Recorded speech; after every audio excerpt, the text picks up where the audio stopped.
all right. Let's break down the beginning. So this tune starts with something I've never heard anywhere else, and that's an unplugged or unamplified electric, affectionately known as the stick sound. And when you're just playing your Strat without an amp, leave it to the Red Hot Chili Peppers and Rick Rubin. So I'm recording it like they probably did, with a microphone right by the bridge here. The tune's in G minor, and this form, the lick that he's playing, is based on this third position G minor chord. All right, first half.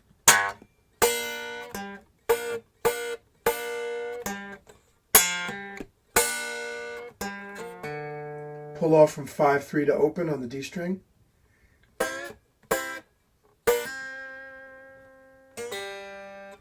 Notice the little quarter step bend, hammer, and pull off 5-3 open on the G string to this. And that brings us to the second part.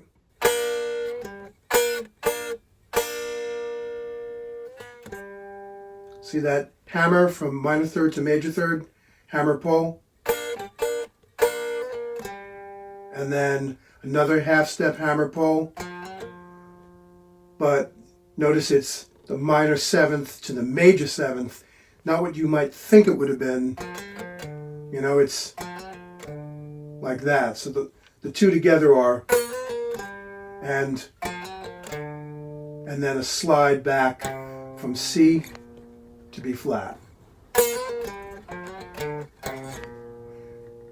And then, just for shits and giggles, have a look at John explaining the genesis of this tune on acoustic guitar on a boat. It started out when Anthony was sitting on my couch, and he was just sitting there strumming on one of my guitars, and I was in the other room like talking to some people or something. And he goes, "Hey John, check out this rhythm that I made up. It's a cool rhythm, watch."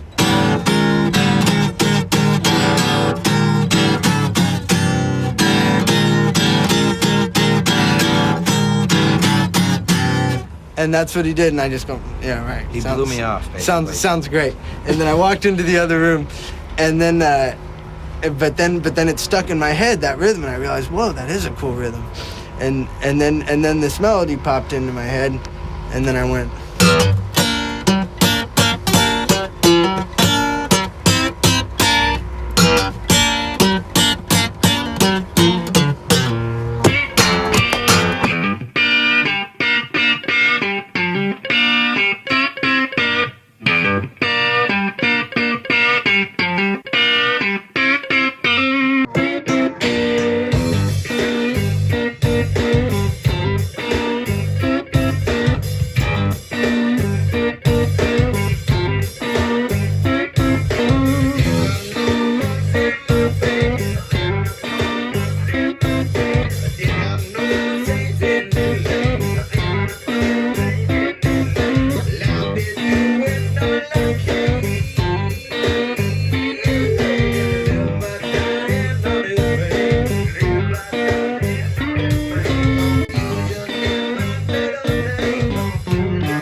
So after the stick sound, when he comes in full, the figure remains pretty much the same.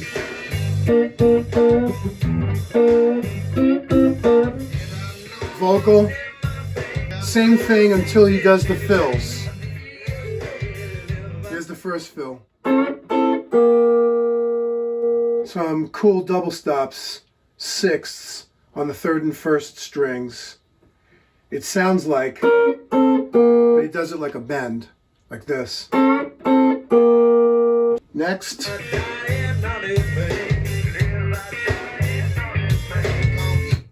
Next fill is sixths again, This time D and B flat, the 5th and minor 3rd, C and A, the 4th and the 9th, and back into it until that lick.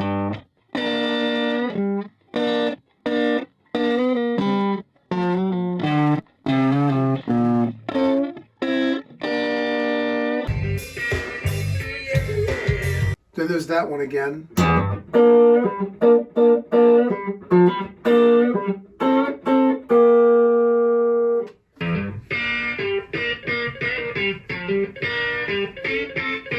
That double stop lick and the other one. We're going to go into the chorus right here. Woo!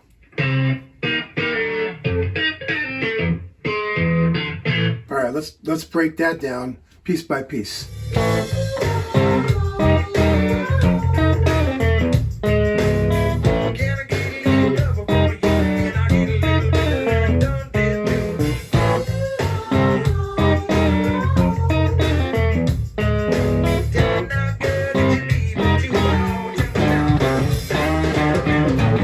Okay, with the chorus, first things first. Important to understand what the chord changes are and the cool counterpoint that's going on between Frusciante and Flea's bass line. Flea's isolated bass line along the lines of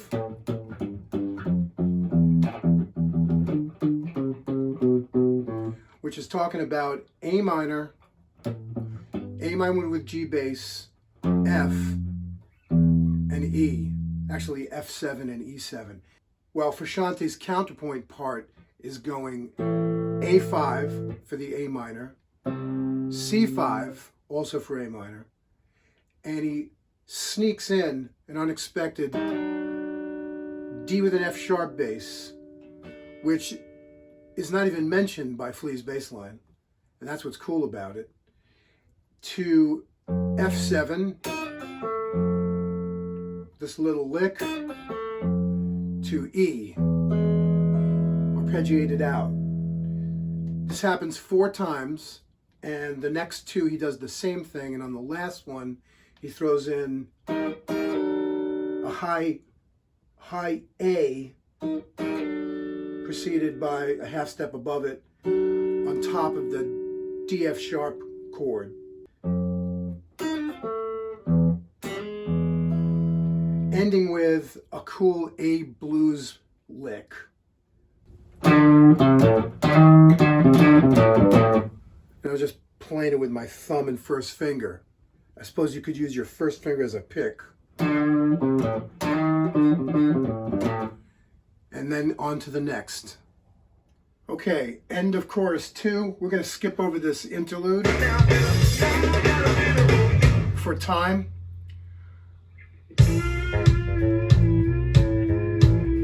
Nice, nasty groove. Flea is doing his tribute to Jocko here.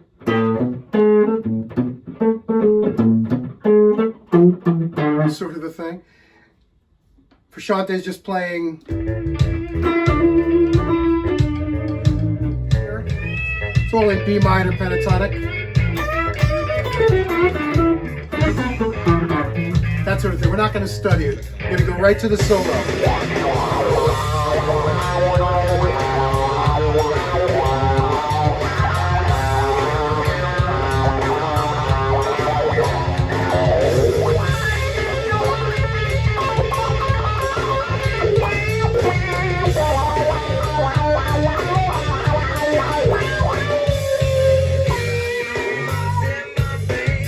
Tube screamer, wah-wah, and using a pick here. Pretty sure he's using a pick for this.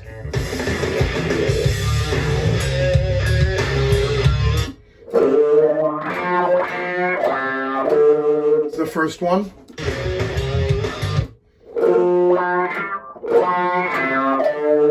And then he plays this. It's getting a lot of mileage out of these 4 notes.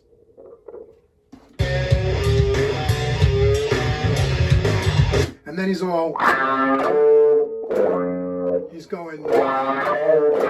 skipping back down, shifting back to the low F, an octave below this. He just sits there for a sec. That's a nice blues scale lick, D minor blues scale, up in 10th position. And he's just using 3 notes for that barrage right there. It's the flat 7 to the 5th, that's C to A flat, the flat 5, and it's a pull off. Work it from slow up to speed.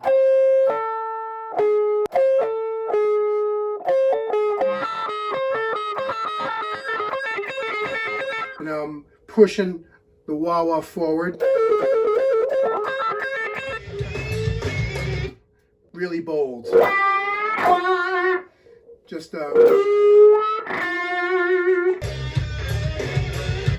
and then we got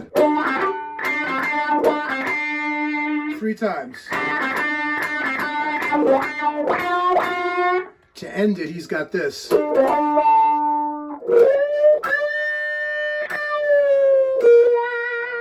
What's going on here, he's thinking ahead to resolve to G minor, where it's going back to G minor on the verse, like where we came from.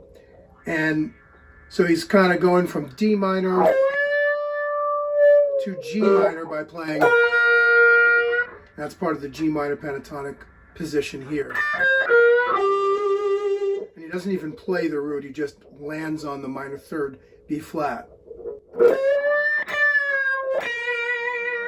And that's all he wrote. Verse 3 guitar part is much the same, just a little bit of variation, but pretty much the same solid part that he's been playing on the other verses. And then chorus 3, same deal.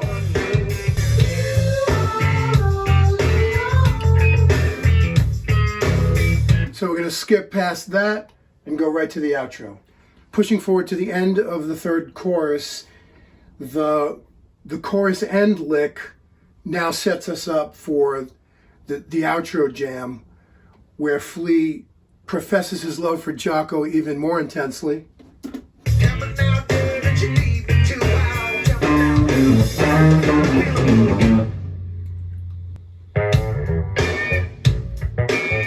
So in B minor, and they're kind of switching roles here, where Flea is soloing, and Chad and John are just holding the fort down. John is choosing a very idiosyncratic sort of a vamp, where he could have played any number of things. I would have expected him to play something like that. Most guitar players would, you know, or some sort of a minor vamp like that, and he just chooses this little blues kind of inflection. Just a slight quarter step bend on this B minor shape. Comes from this B minor chord up here on 14th. Sorry. There you go. And so he's just playing between this, that chord, and B minor to play this 2-bar vamp figure that Frusciante is playing.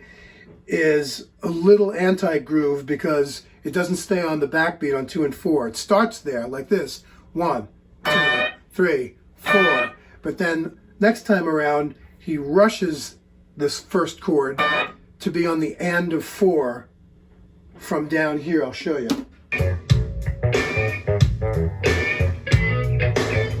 Right there, 4. 2, 3, 4. Right there. He rushes up and catches it on the end of 4. And then, and also on 2. So that's where it's kind of anti-groove. It sort of throws you off a bit. But hey, it works.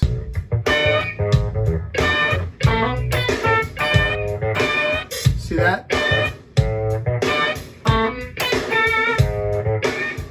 Don't forget to do that little manic vibrato. It just fades out on that.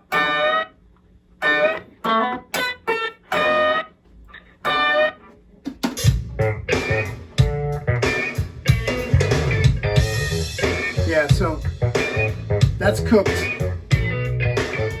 If you're interested in private Skype study to take anything on this channel to the next level, reach out to kennychipkinmusic@gmail.com.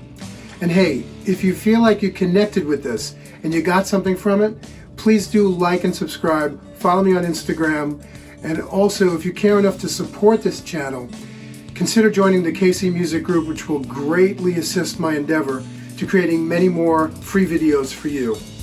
Ciao, be well.